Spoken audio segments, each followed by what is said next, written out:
Hello students, पिछले video में आप लोगों को जो है टू वे स्लैब का भार वितरण बताया गया कि दोनों पार्टों पर अलग अलग भार वितरित होता है।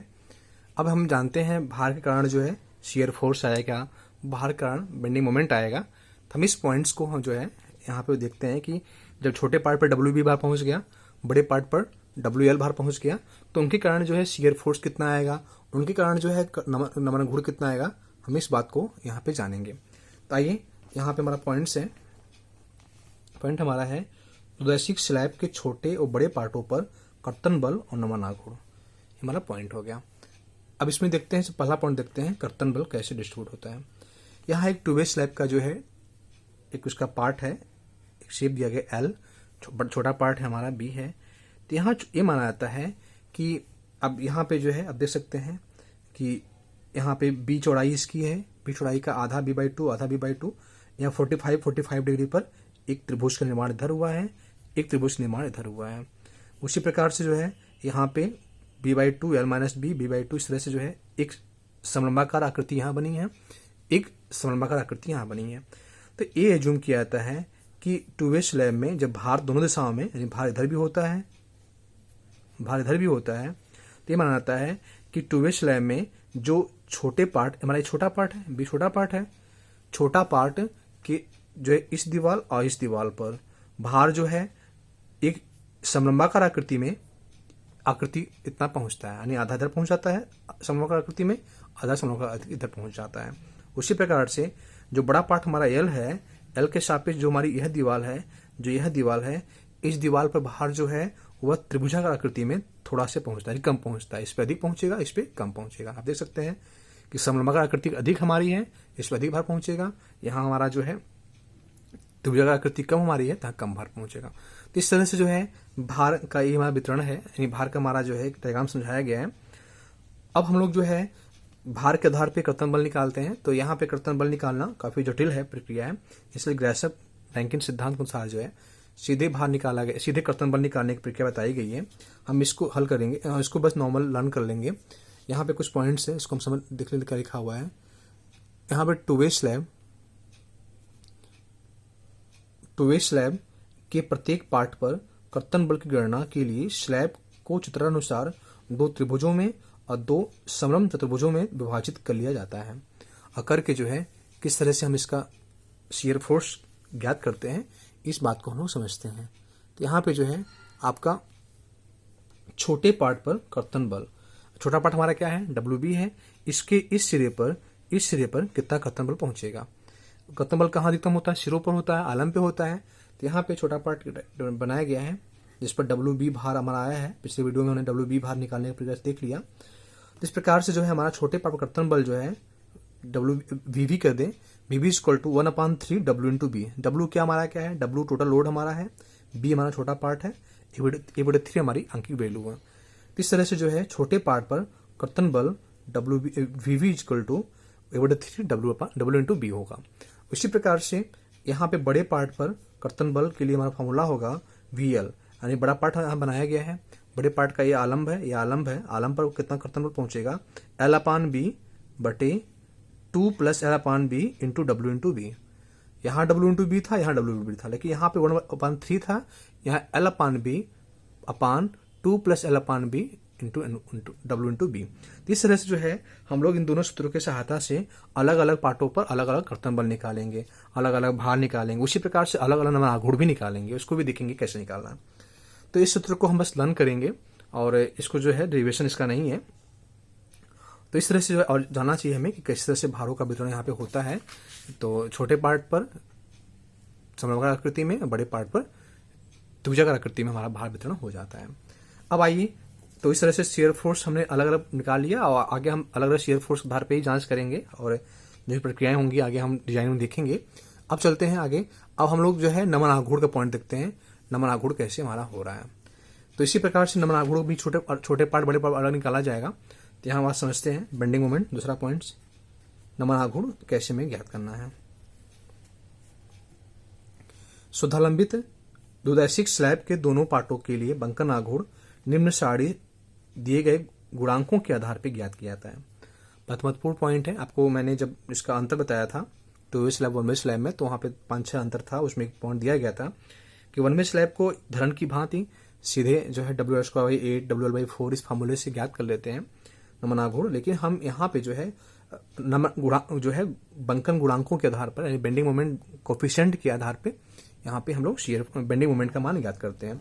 और इस सिद्धांत को जो सिद्धांत का प्रयोग करते हैं उसको भी हम जो है ग्राशॉफ रैंकिन सिद्धांत द्वारा नमन आघूर्ण ज्ञात करना कहते हैं। तो यहाँ पे छोटे पार्ट के लिए mx प्रयोग किया गया है। x जो छोटा पार्ट है, mx इज इक्वल टू यहाँ पे अल्फा x w lx का स्क्वायर। lx क्या है लिखा बताया जाएगा अभी आपको। उसी प्रकार बड़े पार्ट के लिए my प्रयोग किया गया है। my नमन आघूर्ण जो होगा अल्फा y w lx का स्क्वायर, यानी दोनों जगह आपका lx w lx value same है, बस खाली अल्फा x अल्फा y, बस अल्फा x अल्फा y बदला हुआ है। x छोटा पार्ट हमारा है, नोट x जो हमारा होगा वह छोटे पार्ट के लिए होगा, y जो है बड़े पार्ट के लिए प्रयोग किया जाएगा। तो इस तरह से जो है हम लोग फॉर्मूला सिंपल से याद कर लें। नमन छोटे पार्ट के लिए alpha x W X square alpha जो है my is equal to alpha y W X square, simple formula हमारा है। अब हमें जानना है अल्फा x अल्फा y का मान कैसे निकालेंगे, और यह साड़ी आपको यूज करनी पड़ेगी, साड़ी आपको मिल जाएगा एग्जाम्स के समय। आइए देखते हैं कि यहाँ पे जो है हम पॉइंट्स आगे क्या हमारा है। अब यहाँ पे कुछ जो भी वहाँ पे कोफिशिएंट जो भी वहाँ पे शब्द प्रयोग किए गए हैं उनके जो है मतलब समझ लें। यहाँ mx क्या है, छोटे पार्ट पर अधिकतम नमन आघूर्ण, ये हमारा छोटा पार्ट के लिए नमन आघूर्ण प्रयोग किया जाएगा। उसी प्रकार से my क्या है, बड़े पार्ट के लिए अधिकतम नमन आघूर्ण। अल्फा x अल्फा y क्या है, बंकन आघूर्ण गुणांक। अल्फा x जो है छोटा पार्ट के लिए, अल्फा y जो है बड़े पार्ट के लिए बंकन आघूर्ण गुणांक का हमारा है। W क्या है, W टोटल भार हमारा है, जो डब्ल्यू एक्स स्क्वायर था ना यहाँ पे, डब्ल्यू एल एक्स स्क्वायर यहाँ पर है, डब्ल्यू एल एक्स का स्क्वायर, डब्ल्यू एल एक्स का स्क्वायर। W हमारा क्या है, टोटल लोड है, टोटल लोड हमारा है। और एल एक्स क्या है, एल एक्स हमारा जो है स्लैब का छोटा पार्ट है, एल वाई क्या है, स्लैब का बड़ा पार्ट है। पॉइंट हमारा हो गया। अब आइए यहाँ पे बेंडिंग मोमेंट कोफिशिएंट जो है कैसे गणना करते हैं। बेंडिंग मोमेंट कोफिशिएंट जो आपका अल्फा एक्स अल्फा वाई है उसको निकालने के लिए सबसे पहले जो है यहाँ एल वाई एल एक्स, ये हमारा छोटा पार्ट जो बड़ा पार्ट है, एल वाई क्या है बड़ा पार्ट है, एक्स क्या है एल एक्स क्या है छोटा पार्ट है, प्रभावी पार्ट होता है गणना करने में, ये हमेशा हमें ध्यान रखना चाहिए। तो इस तरह से छोटा पार्ट बड़ा पार्ट छोटा पार्ट, यानी इसको आप एल अपान बी भी समझ सकते हैं। एल अपान बी का अनुपात निकालेंगे।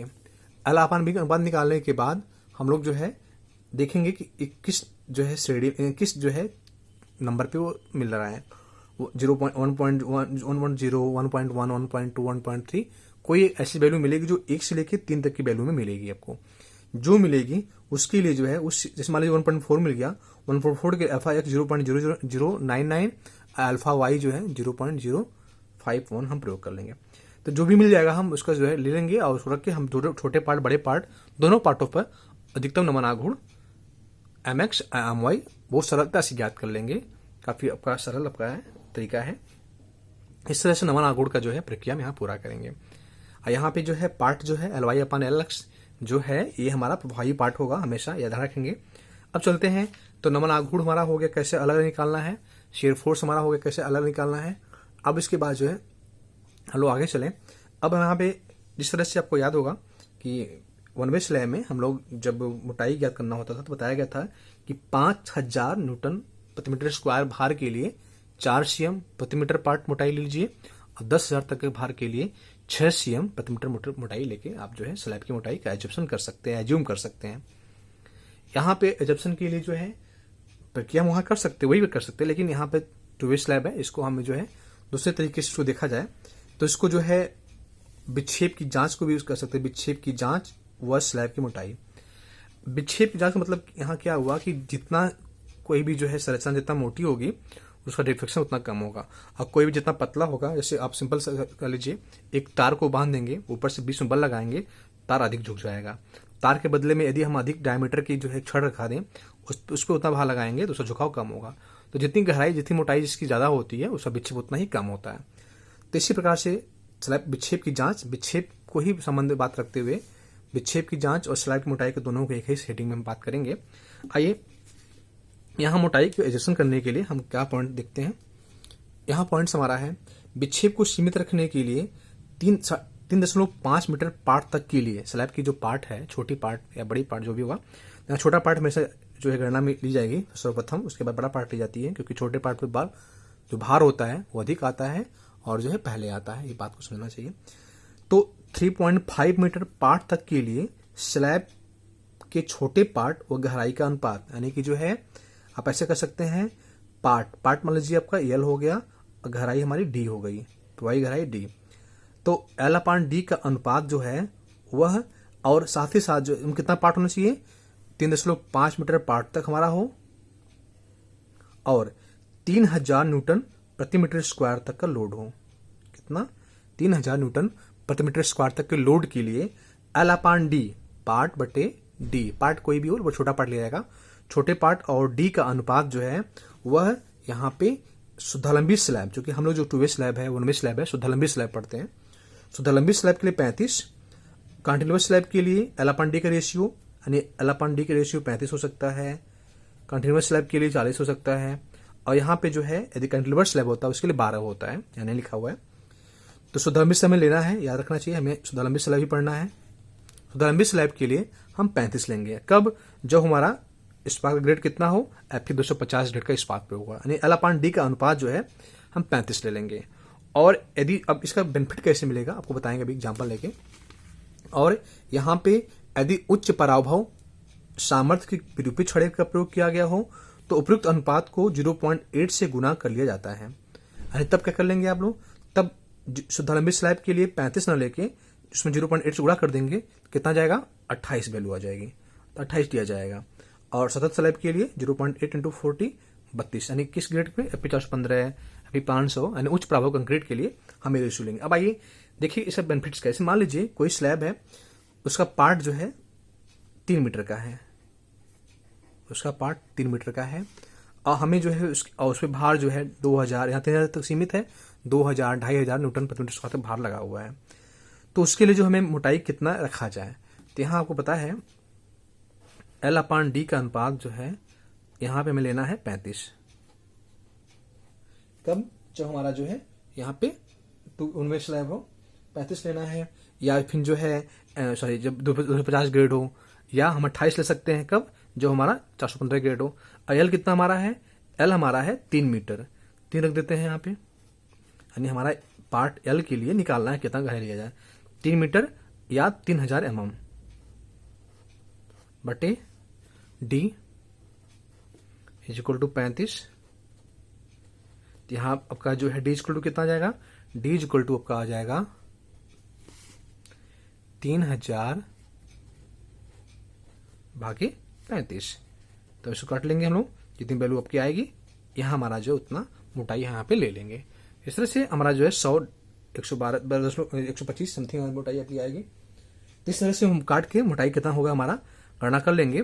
तो यही हमारा जो है एल अपान डी के रेशियो में, और यदि जो है हमारा ये भी 415 ग्रेड के इस्पात प्रयोग की गई, चूंकि हम ज्यादातर जो है एलएसएम में उच्च ग्रेड के इस्पात प्रयोग करते हैं, तो 28 यहाँ अनुपात दिया जाएगा। तो एल अपान डी की वैल्यू क्या लिया यहाँ पे? 28 वैल्यू ली जाएगी, और एल जो भी जितना मीटर भी होगा हमारा, उसको हम आगे डी आराम से निकाल लेंगे। तो इस तरह से जो है हमारा विक्षेप की जांच करने या विक्षेप जो है कम करने के लिए हमारा ए रेशियो अप्लाई करके, यानी हमारा जो है 415 ग्रेड के लिए 28 रेशियो अप्लाई करके हम लोग गहराई का आसानी से अनुमान लगा लेंगे। और चौड़ाई जो होगी, चौड़ाई तो भी हमारे 1000 mm होती ही है पट्टी हमारी।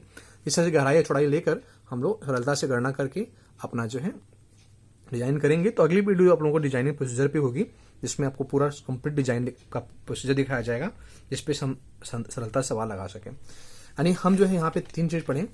एक तो 2 वे स्लैब में भार के वितरण अलग अलग होने के कारण जो है शेयर फोर्स सबका अलग अलग आएगा, छोटे पार्ट पे अलग, बड़े पार्ट पे अलग।